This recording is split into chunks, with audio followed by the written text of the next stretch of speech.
feel like I'm back at a concert in college days again. Wow, that was loud. We got some heavy-duty woofers and speakers in this studio. Hi, I'm Joe Pasevich from Control Room, as you might remember, here at Marshfield High School as part of your regular Marshfield community media programming. I think we're going on, what, 20 years now? 20 years now, Joe P. on the tube. It's over 20 years, actually. Back then, when I was getting involved, we were broadcasting from the studio over on Plain Street near Blanchard's Liquors. And here we are at the high school now, going on what, 7, 8 years? And I just got my ears blown out by the wonderful speaker system. Anyway, it is March the 5th. I don't even know what day it is. Yeah, it is March 5th, 2025. More things change, the more they stay the same.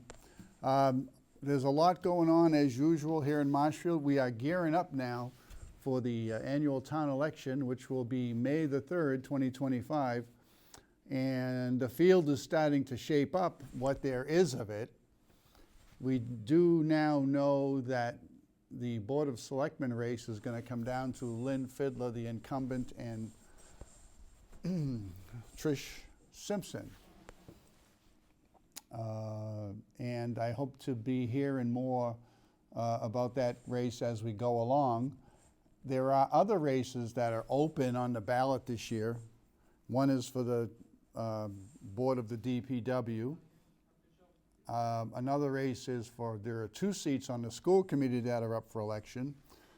There's a planning board seat up. There's a Veterans Memorials seat up. Trustees of the Veterans Memorials seat is up. And I do believe that there is a Housing Authority Commissioner's seat up, which I am serving on. I was elected in 2023, and all of the seats on the Housing Authority are 5-year terms, and there are 5 members. So each year, one of those seats is open. And the person that's in it can run for re-election, or they can be challenged, or you can have a whole new slate of contenders. But my seat ends in 2028, expires or finishes in 2028. There was a man named Kevin Cantwell who was a housing commissioner. He was elected I think as early as 2005, maybe 2000. But the last time he ran and was re-elected was in the year 2020. So his 5-year seat expires in 2025.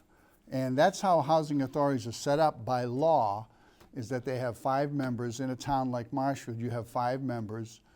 1 member is appointed by the governor in a given year.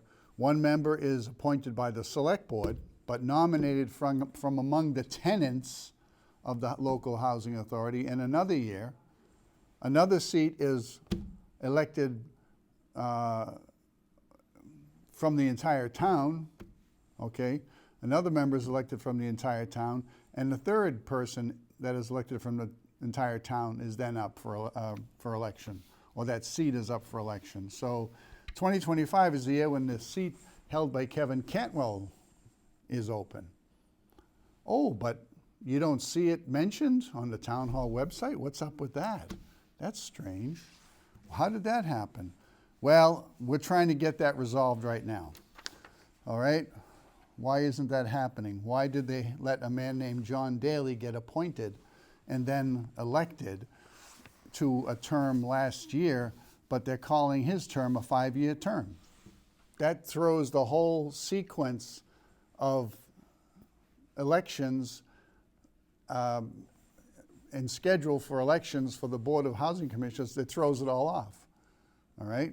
Because that is not, the seat that's up for election now is the seat held by Kevin Cantwell, 5-year term beginning in 2025, going to 2030. Okay, so we're trying to work on that and get that worked out, all right? Thank you for paying attention to that. What's been happening is a lot of people in town are now paying attention to more of the details about town government, getting involved in town meeting, and this is, long prayed for and hoped for, and it's to your benefit, and it helps your pocketbook, okay, and it helps you to be a good citizen and a participant, because we don't have government without the people, all right? There has to be government with, of, by the people.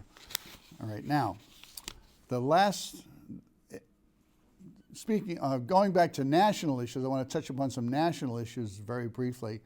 We're waiting for an interview that I did earlier to be loaded up into the system, and we're also going to have a guest tonight.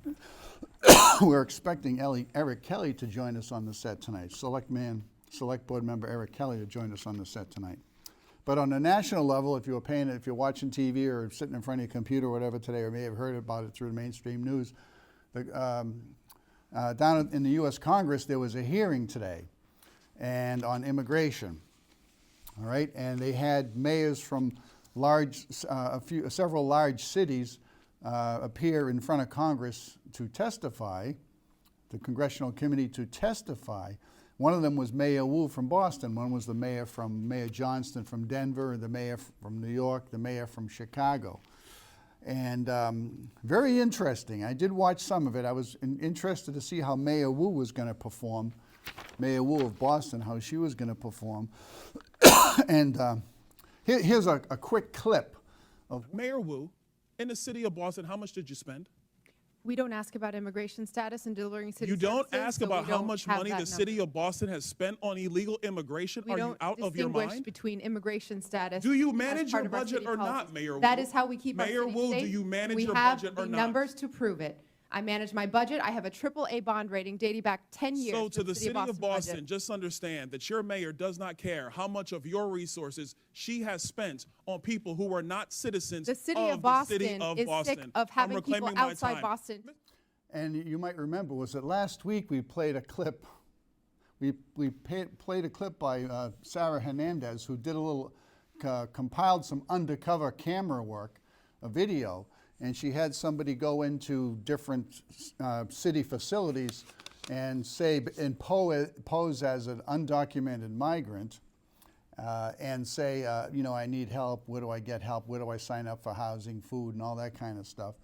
And the person that was conducting the sort of the hidden video, hidden camera sting was being told that, here's the forms you fill out, then you'll get a card for groceries, then you'll get a voucher, you'll have a place to live, et cetera, et cetera. Basically, it was like almost red carpet treatment. When I think about immigrants that came over early in the last century, like family members and friends that I know, they had to have a sponsor. They had to have somebody in this country say, my name is George so-and-so, and I am inviting Olga so-and-so or Simeon or somebody to come to this country, and their destination will be, and they will have the money and the means to travel to that destination. And I've never seen one of the forms, but there must be some in an archive somewhere. It must be like an affidavit. So like when I had relatives come over, they had a sponsor that sent them an invitation letter that they had to show to authorities when they arrived at Ellis Island, showing some proof of a connection here in this country. And in the case of, say, like just as an example, my grandfather, one of the first things he did, they kept him at Ellis Island for a little while. They screened them, they interviewed them, they make sure they weren't sick, bringing in any transmittable diseases with them that were obvious.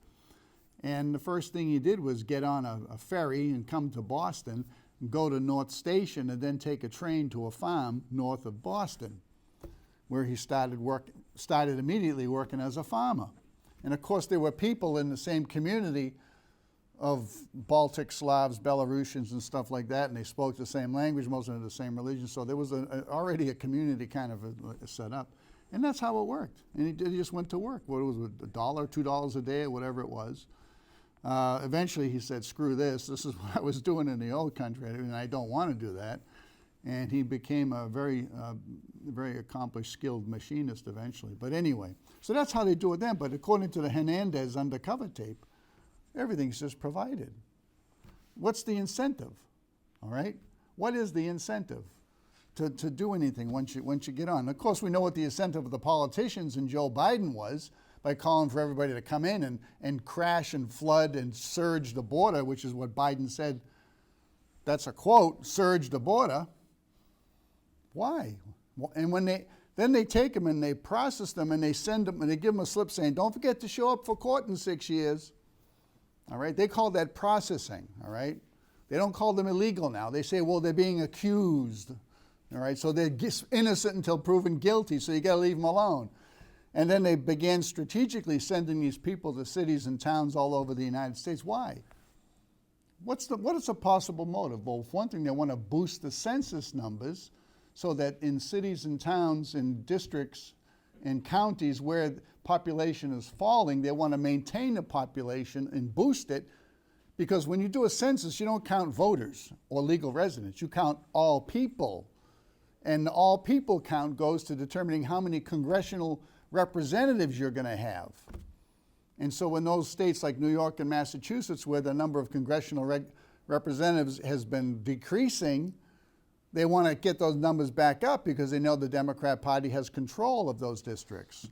And they want those people to stay eventually to transition into and become voters, and the children that they have while they're here to become full-time citizens and voters. It's an insidious but obvious plan. So anyway, so that clip of Mayor Wu saying, of the congressman asking, was he from North Carolina? Asking the question, Mayor Wu, do you keep count of how much you're spending? A lot of the congressmen were asking the mayors, you know, what do you spend? The mayor of New York fully opened and readily opened. We spent $5.9 billion last year on these illegal migrants. Mayor Wu dodged the question when she was asked, how much do you spend? She was, well, we don't ask questions. That's a pure dodge. Already on that? Okay, so that's a pure dodge, you know? And I just want to comment on Mayor Wu's performance. She was really pandering. You know, she had the ashes on her forehead. She showed up with the ashes on her forehead, and she made references to, you know, when Congressman Lynch was asking her questions, she had to make jokes and questions about how, you know, pretty soon she'll be wearing the green, you know, all right, for St. Patrick's Day. She was pandering all over the place. And then at one point, when there was a mention of possibly taking a break during the testimony and questioning, she made reference to going out to nursing her new baby. You know, I mean, what's next? We're going to have, if they're going to have a reference for nursing a baby, you know, it's wonderful. I love, make more babies. I was interviewed once in Russia on state radio, and they said, sir, what's your advice to our residents, to our citizens here? And I said, make more babies, because your population is shrinking. So I'm pro-baby, all right? I'm pro-life, pro-baby. But she kind of made it, she had to like make a point of it. Oh, I have a baby, and I have my ashes, and I'm celebrating St. Patty's Day, you know, all that kind of stuff. This is like to me, it's like very transparent pandering. And then she had to make a big speech about how that she was a great advocate for the downtrodden that live in the city of Boston. It was unbelievable, you know. So, you know, and all the discussion about immigration, I took a lot of notes just as I had the testimony on in the background, and I could talk about this for an hour easily. So we're going to have to do a show on immigration.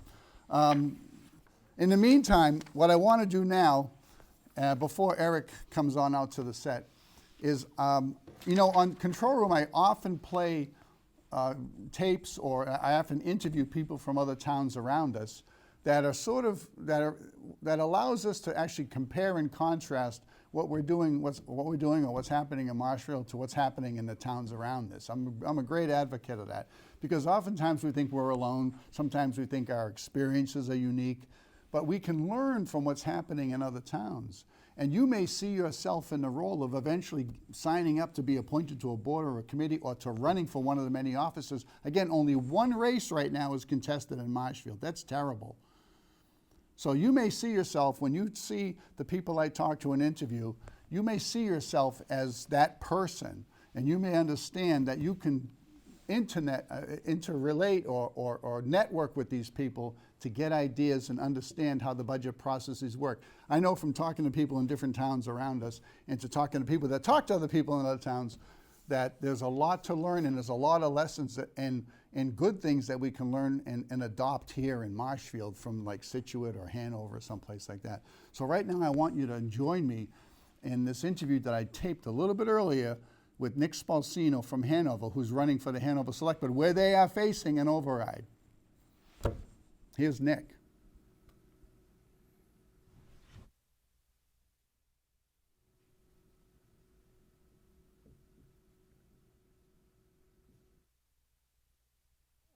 And here is Nick Spolsino from Hanover. Welcome to the show, Nick.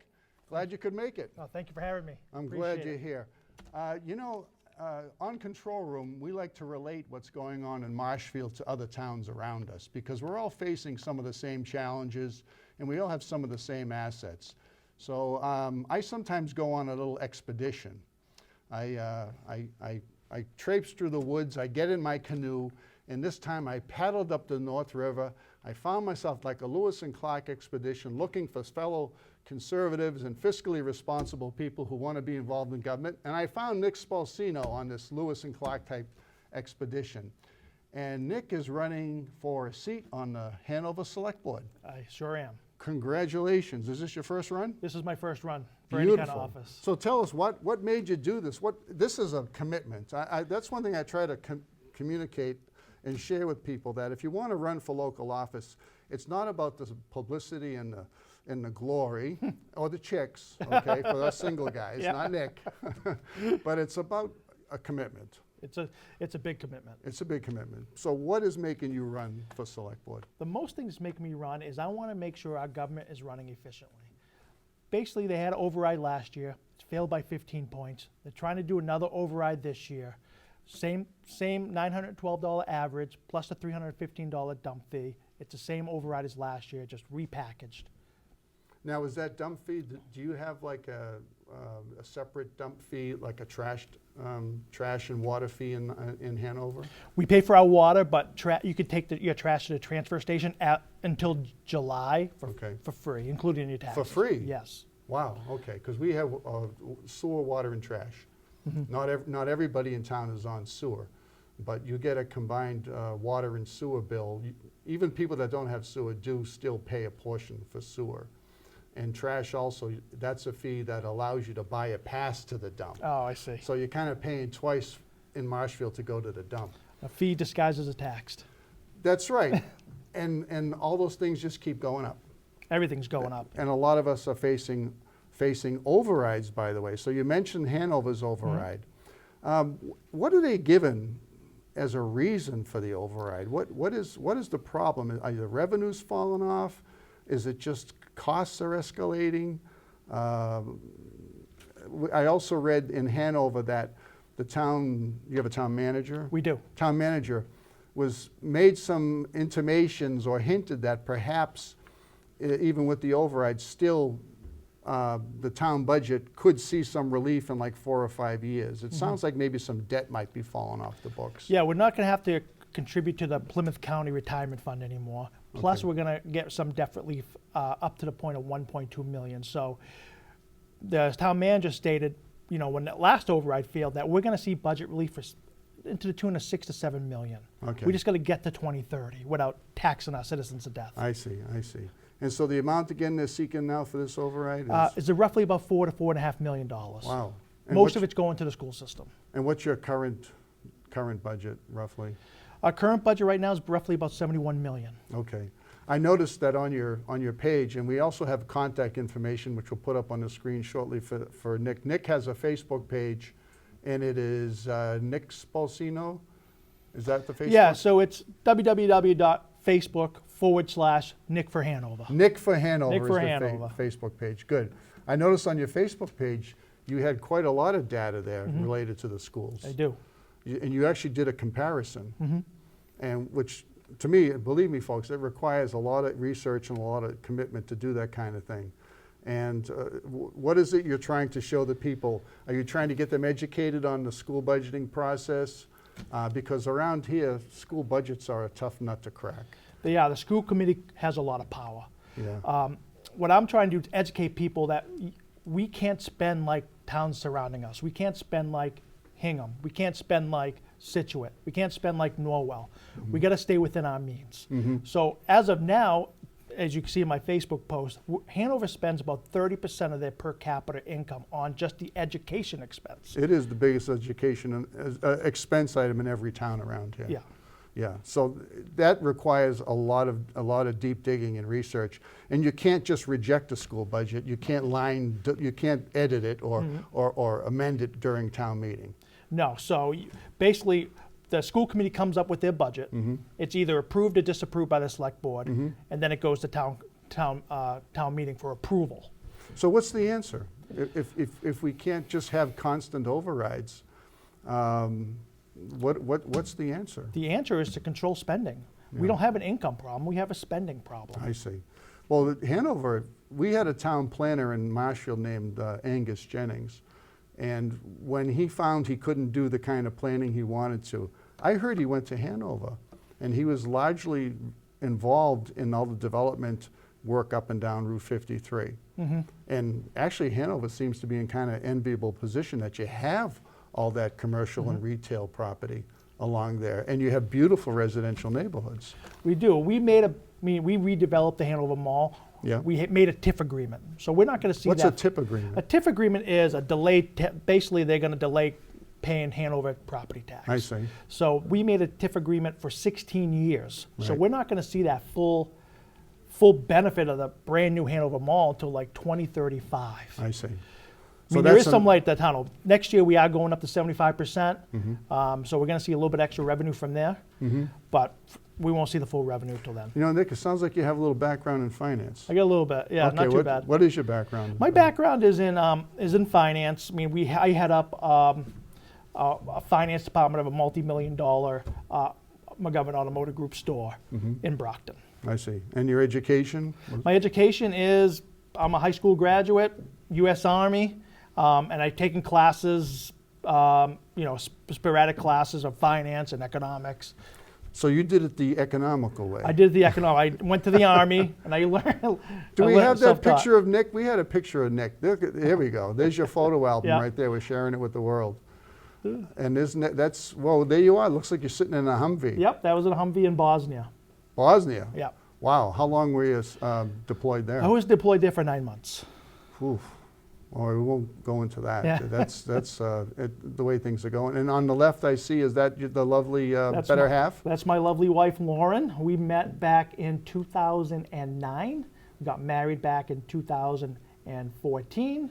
And we have 2 beautiful children. My son's Nicky, he's 9. He's in Hanover Public School. And my daughter, Emmy, 7, also in Hanover Public School. So you got some stake in this game. I do, yes. I just want to try to find that balance, providing a quality classical education Yeah. for my kids while, keeping Hanover affordable for everybody. I understand you have some extracurricular activities like sports and stuff? Yeah, so I play in the Hanover Men's Softball League. Yeah. But I do coach a lot of my kids' sports. Beautiful. We coach in Pembroke, and we coach in the HYAA baseball. My son's really big into baseball, so Great. we do a lot of coaching with that. That's good. Does Hanover do a good job supporting youth sports? They could do a better job. Yeah. Yeah, I mean, HYA does what it does, but our fields are in terrible shape. Ooh. Yeah, so we have a baseball field called Ellis Field down on Circuit Street, Right. where the Hanover Little League plays. Yeah. Holes in the dugout roof, holes in the chain link fence. I mean, and the batting cage is filled with poison ivy. So It's a constant battle here. I mean, you're trying to balance fees, versus taxes. They have a CPA in Hanover? they do have a CPA. Okay. We have a 3% surcharge. 3% surcharge. That's one of the things I wanted to do: provide Hanover residents tax relief now.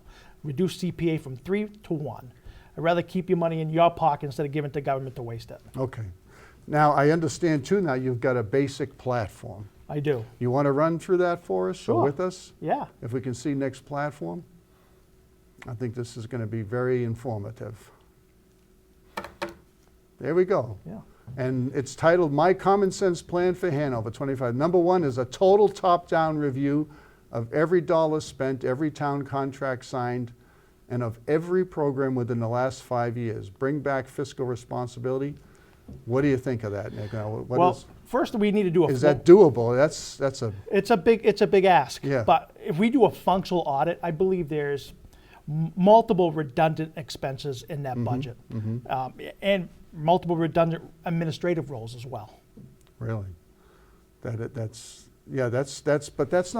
not, that can be accomplished.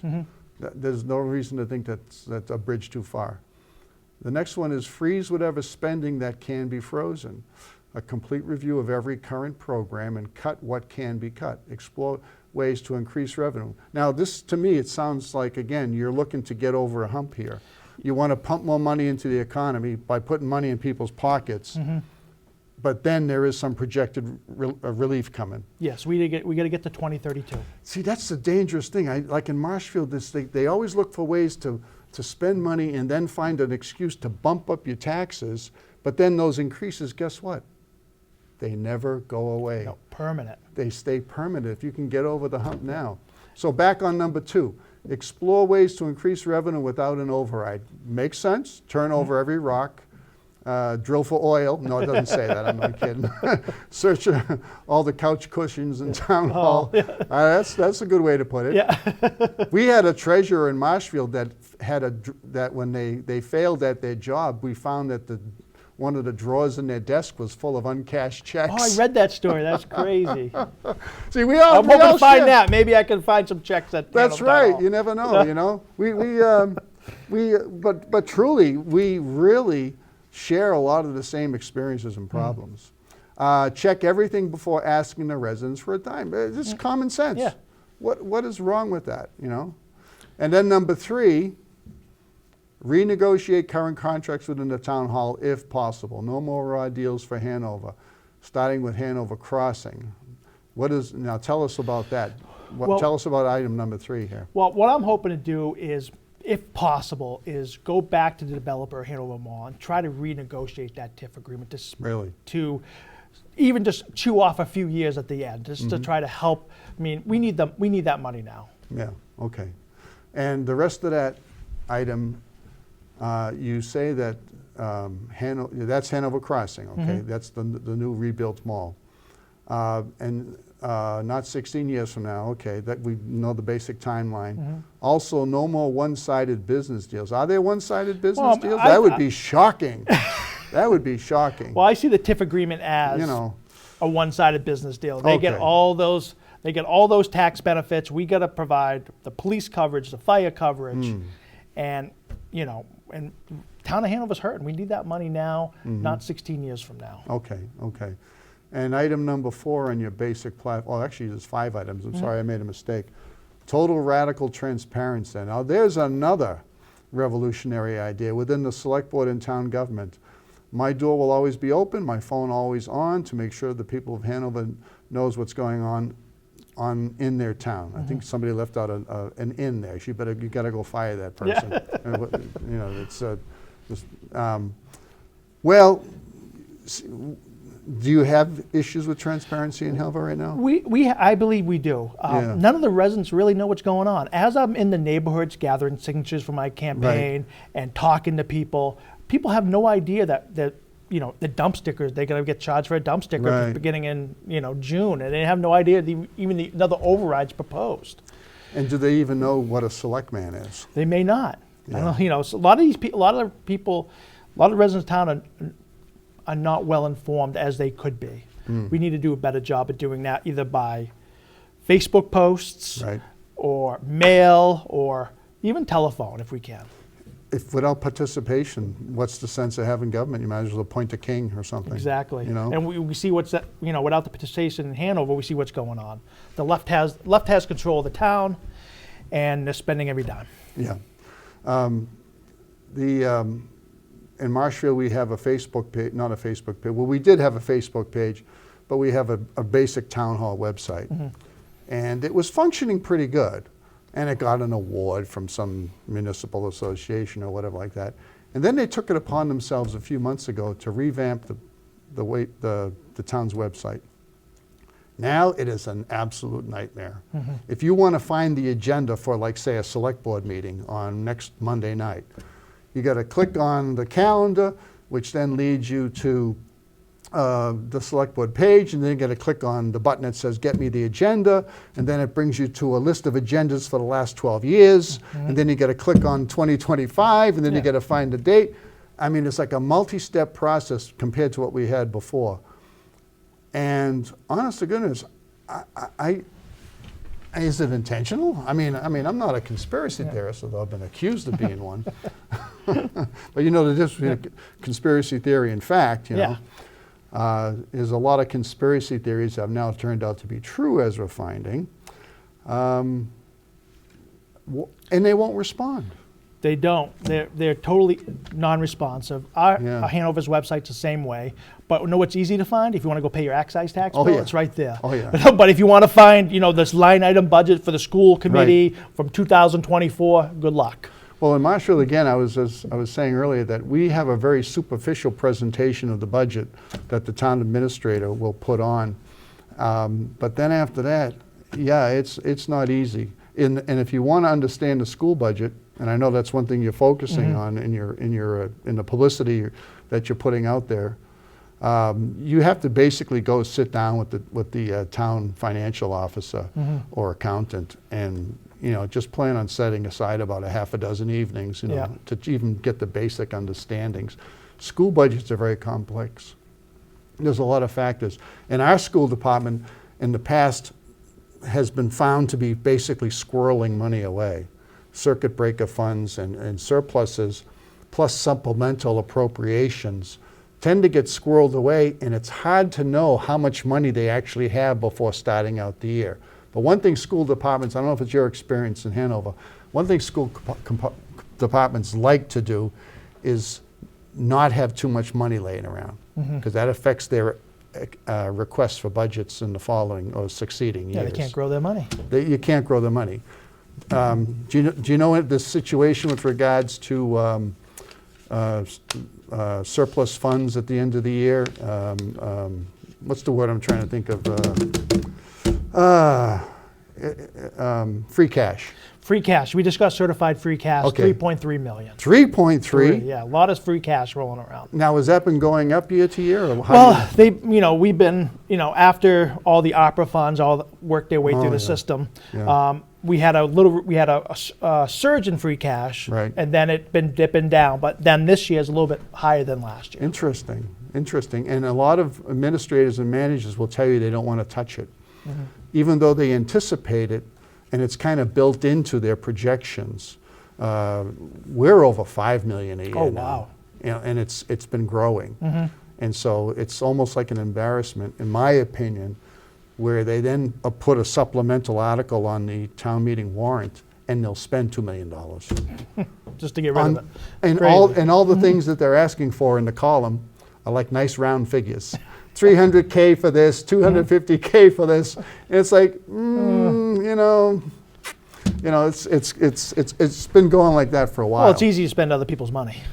Well, it's like USAID. I see. By the way, the theme of my show is if you want to understand national government, look at what's happening locally and vice versa, because there's a lot of parallels. And human nature being what it is, you see something happening like USAID, which has been given like a big slush fund, and a lot of people have a lot of great ideas about changing the world and doing nice things and doing some not so nice things. And if there's no accountability, it gets out of control. Yep. Those millions of dollars start to add up. And item number 5 on your platform, Nick, if elected, every decision and every vote will be made with Hanover best interest first and foremost. That's my promise. That's my parole. That's my word. That's my word. Hanover first. Hanover first. Oh, make Hanover great again. And let's see, what else? Oh, by the way, I want to just mention on the free cash pool, I did bring that up. Now, I read a statistic the other day that said in the state of Massachusetts, the free cash cumulative pool is over $2 billion right now. Wow. And that's up from 1.6 billion, I think just maybe a year ago. So I don't know what's going on. There are towns like Hingham or Cohasset that has got something like $25 million from free cash, I guess in their reserve funds or in rainy day funds, and yet they just passed an override. Crazy. What is going on? I don't Well, understand residents it. can use that money. Well, yeah, Yeah. yeah, but what's the excuse they use when they say they're withholding free cash or building reserves? Is they say it helps their bond rating. To take out more debt. Yeah, Yeah. to take out to finance more debt. Yeah. So I would guarantee you, Nick, like in Marshfield, if you have debt falling off, you got to keep an eye on them, and you need someone like you in there because they'll look for a way to replace the debt they just paid Oh, off. they're already trying to. They already got a $5 million capital project for the new roof on the Hanover Middle School. Ooh, Yeah. sounds familiar. They got a lot of capital projects in the works. See, this is why I like talking to people from other towns. We had our town administrator come to us back last year and want to put a $3.5 million article on the town meeting agenda. And so I get up and I said, what's it for, and how did you get to the number $3.5 million? He said, well, we have a consultant, a roofing consultant that we hired, that we retained. And I said, okay, and is that where you're getting it? Yeah, that's the number they gave us. Well, did that work go out to bid? No. Uh-oh. Follow the money. Red flag. Yeah. Red flag. And we also had a big scandal at this high school where back in 2015 we had the heavy snow. They basically hired people out of a labor pool to shovel the roof off. Oh, And they ended up stabbing holes in the roof all over the place in a brand new school. awful. And we're still basically paying for it to this day. So tell us, what other things are concerning you in Hanover? And first I want to start with MBTA zoning. Oof. That is one of my top issues. Yeah. I'm totally against that 100%. I don't think the state should come down and tell us what we need to do. Yeah. They have enough problems in their cities. They can stay up there. Let us handle what we in Hanover.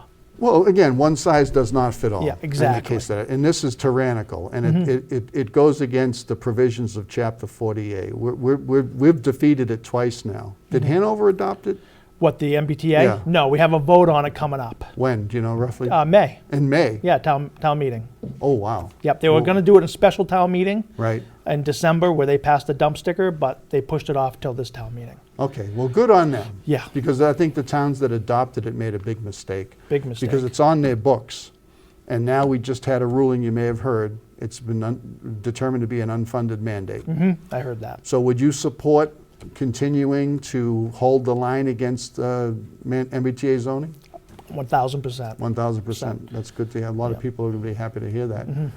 I think, like, we now have the option of filing for exemption under it being an unfunded mandate, so that's good. So we need to get that Right. going quickly. And if the chance makes itself available to us, presents itself to us, replace Maura Healy in 2026.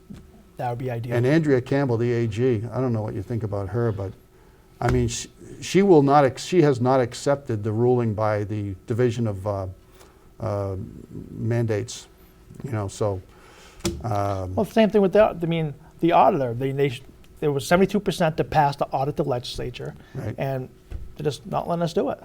Yeah, Diane DeZoglio, Yes. the auditor. She seems to be on the side of the voters, but at the same time, she's cut from the same cloth as Maura Healy and Andrea Campbell. So she's not exactly the relief that we're looking for. I think the relief we're looking for starts locally, and that starts with guys like you and people in our town. We have our select board race, our select board election is May 6th, I think, or May 3rd this year. And the last two rounds, we have knocked off the incumbents. So we're on a roll here. We knock off the current incumbent, who basically is an enabler, who's been supporting, you know, things like this, had been advocating for like the MBTA zoning mandate, saying it's the smart choice and things like that. If we can get that person, that'll be tic-tac-toe, 3 in a row. That would be ideal. But the key is local involvement. So, I don't know. Do you have other colleagues that are also wanting to run, or I do. So we have a do great you have a base, a team, or anything? team. So I'm running with Andrea Hammett. She's running for school committee. She's another conservative that we need to get on school committee, because really the school committees are out of control. We need to rein them in. Okay, so now Hanover is what, 5 selectmen? 5 selectmen. Select persons. Yeah, select boards. Pardon. And how many on the school committee there? I believe either 4 or 5. Okay, really? Yeah, it's a large one. Okay. 5 is a bit of a high climb. See, we have 3. And once we get 2, we have the majority. 2, if we have 2 people we can rely on to be honest and to be fiscally conservative, then you've got control basically. But if you've got 5, that's a little bit of a climb. It is a And climb. it's a 3-year term? 3-year term. Okay, so they must be staggered a little Yeah, bit. so next year there's 2 select board members coming up for Okay. re-election, and we hope to get some Okay. conservatives in there too. So we're just starting out up. This is going to be a long process to take our town back. Okay. But you got a good conservative base there, I We do. think, And it's all pro-taxpayer. I hate to always classify things as liberal conservative, It's doing what's best for your town. Yes. Anything you want to tell the voters before we go, Nick? Yep, my name's Nick Spolsino. I'm a Hanover homeowner, a veteran, and a dad. I'm looking to stop the override. I'm looking to stop the MBTA. Vote for me May 17th, and we'll stop the override and MBTA together. Great. Thank you very much, Nick. Thank you. It was Pleasure. a pleasure to Thank meet you. I'm looking forward to hearing the good news. Hope so too. Thank On you. our side and on your side, too. Awesome. And we're going to be right back with the rest of the show in a minute. Soup commercial was pulled at the last minute per orders of Robert F. Kennedy Jr. So I'm back, and I am not Nick Spolsino. Okay, there you go. I'm Joe Pasevich. And now in our last 15 minutes or so, we are very fortunate. For the first time since he was elected, the man is here. Actually, it's Keep it down out there in the audience. actually it's the first time I've been on your show. Period, Joe. It's, Oh, so, really? Yeah. So I appreciate the that- opportunity. That's what got you elected, by not being on my show. Like Bob Hedlund used to say whenever he came on my show, he goes, "Damn it, how many votes is this going to cost me, Joe?" He goes, "Stop it, Bob. You're just always piling up the votes left and right by the bushels." As Dapper O'Neill used to say, and Bob Hedlund was a friend of and a big admirer of Dapper O'Neill. For those of you who are familiar with the city of I Boston, think there's a lot of people that are admire and Dapper Dapper O'Neill. used to say, "They don't count my votes, they weigh them." I knew Dapper. I knew a lot of those people. I knew them personally. Anyway, So what we want to get Eric to chime in on right now is, as you know, the town meeting voted out MBTA zoning twice.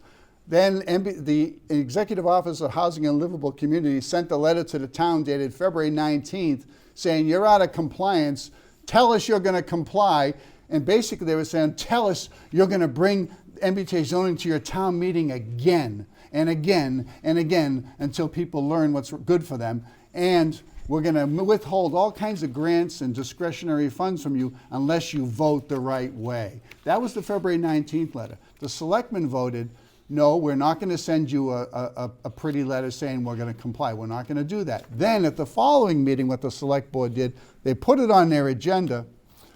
What happened then is, let me back up 1 second. What happened then was that the unfunded mandates division of the state auditor's office determined that MBTA zoning, section 3A of chapter 40A, was an unfunded mandate. In other words, they passed a law that would require towns and cities to spend lots of money for which there's no source of funding. So therefore it makes it an unfunded mandate, and that is against Massachusetts law to do that. So then the select board said, "No, we're not going to promise to bring this back to town meeting." The auditor says, "Guess what? It's an unfunded mandate because of the filings made by Methuen, Middleborough, and Rentham. God bless them. So nobody should be required now to institute or create MBTA zoning in a town because it's an unfunded mandate. And besides, the guidelines are still in question, all right? So what happened was the select board then schedules a meeting on this last Monday, and they asked for, not this 2 days ago, but a week ago this past Monday, and they say, "We should take some action here." That was kind of vague on the agenda. And what the select board ended up doing was taking 3 votes. One vote was, should we join in a lawsuit with other people? One vote is, should we apply to the auditor to also get an unfunded mandate determination for Marshfield, or should we just go straight to Superior Court and apply for a ruling from the court that we are exempt from MBTA zoning because it is an unfunded mandate. And then what happened on February 27th after that meeting, 4 days after the meeting, was this complaint got filed in Plymouth Superior Court. And it is a request from the town of Marshfield to be exempt, declared exempt from MBTA zoning. But what was interesting was that this lawsuit goes beyond that, and it also asks for compensation for all the time and for the money that we spent trying to get ready for MBTA zoning. And so it goes a little bit beyond that. But here's the thing, is that Eric Kelley was there to vote, and he voted against filing for an exemption.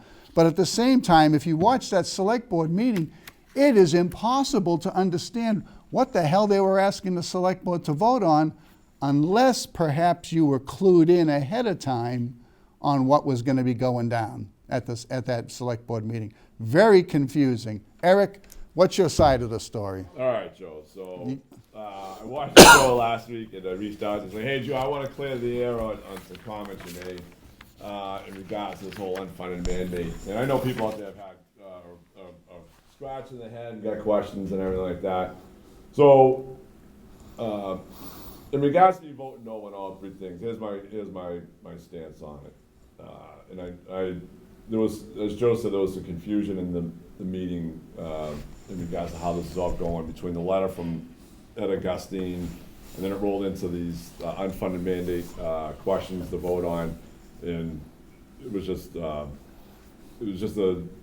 disaster in regards to it. So I didn't. Of course it was. I didn't even think to between the letter which I spoke on, and then the unfunded mandate question, I didn't even think to even give an answer on that. So what I want to say is, everybody, is that I voted no on it because we already voted twice on this at town meeting. The people have risen and they said no to it. Now, like I said before, letter B allows the town to take this course of action. It says if a town, I'm paraphrasing the other thing, but if a town chooses not to accept it, then you lose these 3 funding grants. Done deal. All right, we voted on it. We lose the 3 funding grants, and you move on. And I felt that going with this, voting in favor of this unfunded mandate, which I believe, everybody's using as a Hail Mary. Oh, thank you, Joe. Dave. So, what is it? Yeah, letter B. An MBTA community that fails to comply with this section shall not be eligible for funds from the Housing Choice Initiative, Local Capital Projects Fund, in Section 2EEE, and then the Housing Works Infrastructure Program. So right there, it specifies right there. Look, if a community fails to comply, loses these things. So, all right, well, we didn't comply with it. We didn't want it. Yeah, we'll take that all hit. that. We'll take right? that hit. Exactly. And so I felt that going forward with this lawsuit that is, I believe, is like a Hail Mary, that there's no guarantees on it. I'm not saying that it may not pass the courts in regards to them ruling on an unfunded mandate, but the whole thing is that what happens when Governor Haley decides to push forward with the legislature to fund it? Now, if you've been paying attention, she's looking to create new taxes like on candy and other items and all that. So who's to say that she doesn't apply that tax on candy and whatever else and say, we're going to take that money risen from the candy tax and we're going to apply it to this unfunded mandate, and there's your funding right there, okay? So then so now you go to court and all of a sudden now it becomes something that's funded. And the whole basis of it is that we should be going to court arguing that this has already been voted on by the people of the town. And the whole thing is that if you look at it, this would be the equivalent of the government telling you how to vote. And if they can do it here on this 3A law, then what's to stop them from people being in the ballot box with you and telling you how to vote on either legislative candidates or ballot questions. And that's very concerning in my opinion. So my look at it is that I'd rather stay the route of fighting 3A, letter B. I think we have, even though they're going to say that the Massachusetts Supreme Court ruled saying it was constitutional, I don't know how much in the weeds the United States Supreme Court got into this whole voting issue and all that. But like I said before, and I've been very vocal, I'm willing to work, take this all the way, the steps up to the United States Supreme Court if we can get it that far, which I certainly believe, I think they would have an interest in looking at this case and fighting it out there. That's good. Okay, let me just Yeah, go ahead, interject quickly. Eric is correct, and I saw this too. When you look at the lawsuit under count 2, paragraph 43, this is what it says. It says, based on the foregoing, all the arguments being put forward by the town's council, the town of Marshfield is entitled to seek an exemption from compliance with the MBTA Communities Act and its enabling and implementing regulations pursuant to General Law, Chapter 29, Section 27. Here's the key. Until and unless the Commonwealth and/or Housing and Livable Communities, as an agency of the Commonwealth, provide funding to the town of Marshfield to comply. So it's like saying, we'll comply if the money's there. And what Eric is saying, I think, if I understand you right, is that we should be fighting the basic constitutionality of the law. Although, that's the objective. Because this is not going to go away. Even if we're able to win and get an exemption, it's really just going to be a holding or a delaying action. Correct. The only way this is going to go away is if it's completely repealed. Correct. Or the Attorney General, Campbell and Healy, are removed from office and we get other people that will push that change. Galvin does throw in the idea, he does recognize the fact that Section 5 of Chapter 48 says only the voters can adopt zoning. He does throw that in. But again, what's troubling is this paragraph 43 where he says, we're exempt until you give us the money. Until. Yeah, until. Right. And so that's what's scary. And if she's going to be like shaking us upside down to get more coins out of our pockets and raise more money from taxes, I would start to worry about it. No, like I said, this is, I understand where you want the focus to be. Yeah, like I said, it was interesting because the next day after the select board meeting, Bob Galvin called me up and he was asking me about my vote because he was perplexed because I really didn't give a statement to it because of some of the confusion. How would you know what you were actually voting on is my question. Yeah, I get that, but, so the whole thing is like, I told him where I stood, but it's, I think it's a Hail Mary, plus it could be dangerous going down the road in regards to, because all the state has to do is fund this. Once they fund it, then what do you do, right? Then everybody's gonna be screaming at the select board and everybody else, what are we gonna do to start this? And all that and everything, right? So my look at it is that you gotta stay with the law itself, let it be, and fight it from there. I was like, I know nobody wants this. Even the communities that voted for it are now itching to reverse this whole situation. But this is what they want. They want you to react in fear. All right? We've already seen what they do, especially COVID and other items, where they make you so worried that you do something that you don't realize the consequences down the road. So, like I said, when it was presented to me, I looked at it, especially what you just pointed out, Joe. I'm like, you know something? I'm staying with what I believe is a sure shot. Fight the law. That we took a vote on it, and we chose to forgo those the Grants. Grants. Thank you, Joe. And we'll leave it at that, because if you don't go out and either, like you said, the legislature either repeals the whole thing, or I say work it through the courts.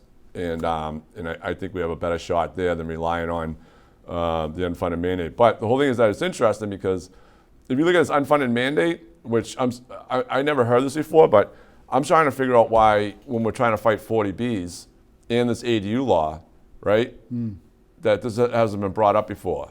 So if you're looking to use this unfunded mandate, I would look at it that 40B would be a good start to use it on, and as well as this ADU law, that could severely impact us in regards to the amount of growth that you could get out of it.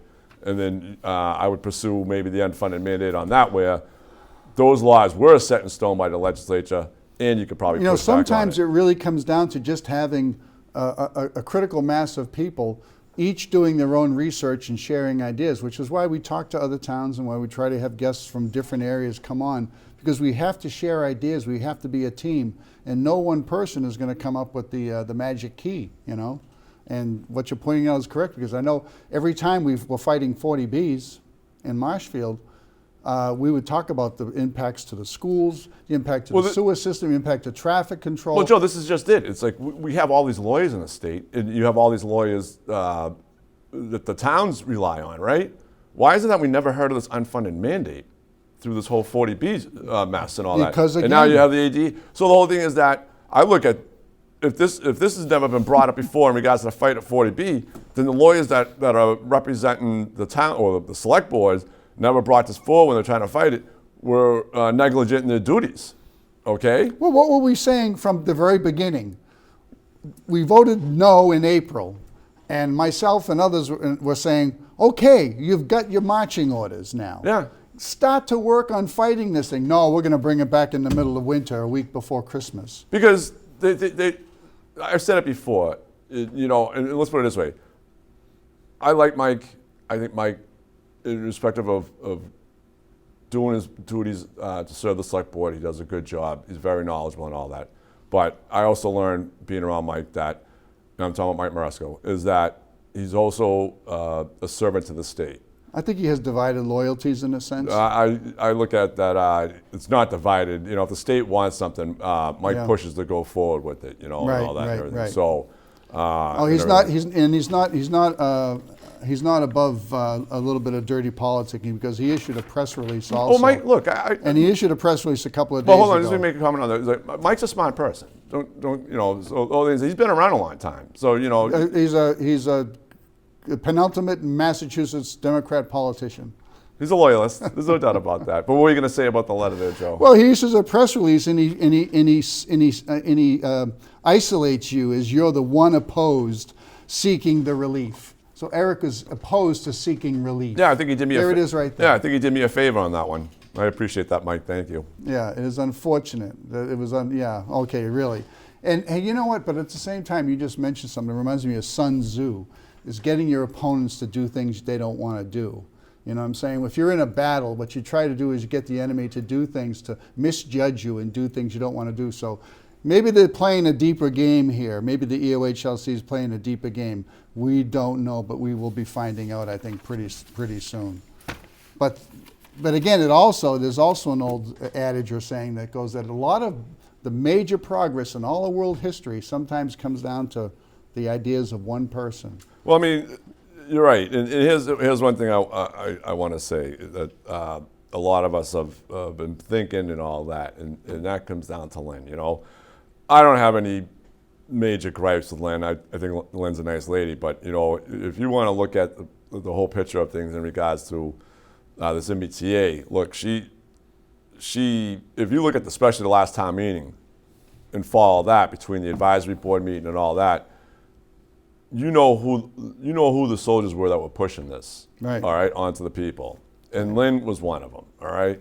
Yeah, So she the whole was- thing is that, and I agree with, I believe it was last week's show, I agree with your thoughts. And there's one thing I wondered when all of a sudden her and Darcy had like an about face in regards to putting this forward to get, moving this forward to get on another town meeting when they voted no. I was like, all right, we know there's an election coming up.